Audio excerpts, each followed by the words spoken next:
Konstantin Rokossovsky emerged from a world in turmoil, carving a path that defined Soviet military brilliance during World War II. Born in Warsaw in 1896, in what was then part of the Russian Empire, Rokossovsky's journey was as turbulent as the times.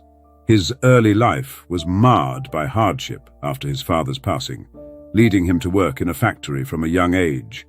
But he harbored ambitions beyond the walls of industrial toil.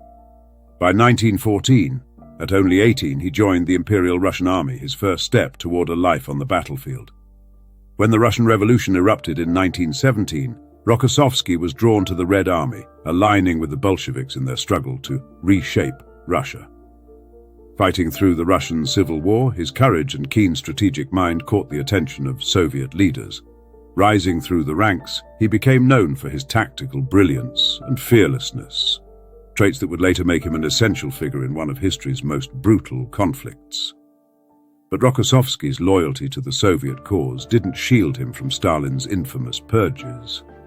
In 1937, he was arrested, accused of espionage, and brutally tortured.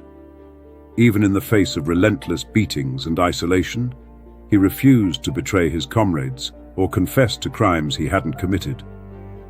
Nearly 3 years passed before he was released, just in time to confront Hitler's invasion of the Soviet Union in 1941. In the Second World War, Rokossovsky's strategic insight proved invaluable. During the Battle of Moscow, he held a critical line against advancing German forces, showing extraordinary resolve.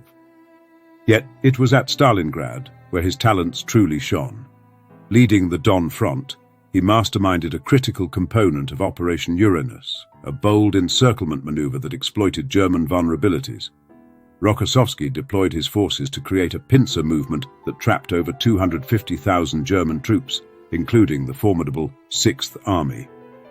By positioning his units to strike at the weaker flanks of the German line, held by less resilient Romanian forces, he achieved a decisive breakthrough.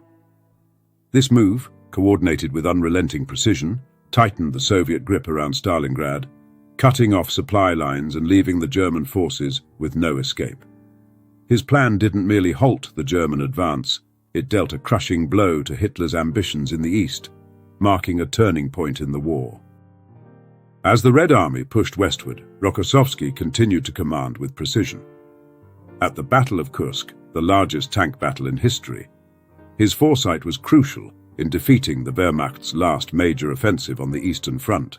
He exhibited a deep understanding of armored warfare, coordinating his forces with unyielding attention to detail, crushing Germany's hopes for a swift victory. In 1944, Stalin entrusted him with a complex operation, the liberation of Belarus.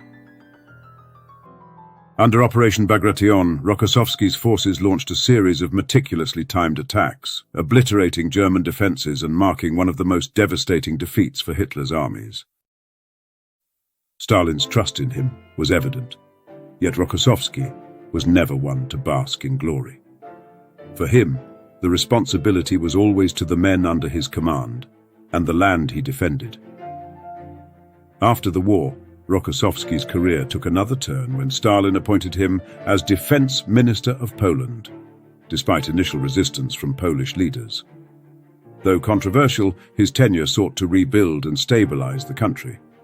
In a remarkable blend of diplomacy and discipline, he adapted to his Polish heritage, straddling the complex line between his roots and Soviet loyalty. Despite his unshakable contributions, Rokossovsky's later years were marked by a quiet retreat from public life. Following Stalin's death, he faced political marginalization under Khrushchev, but he remained steadfast, maintaining his dignity and composure through the changing tides of Soviet politics.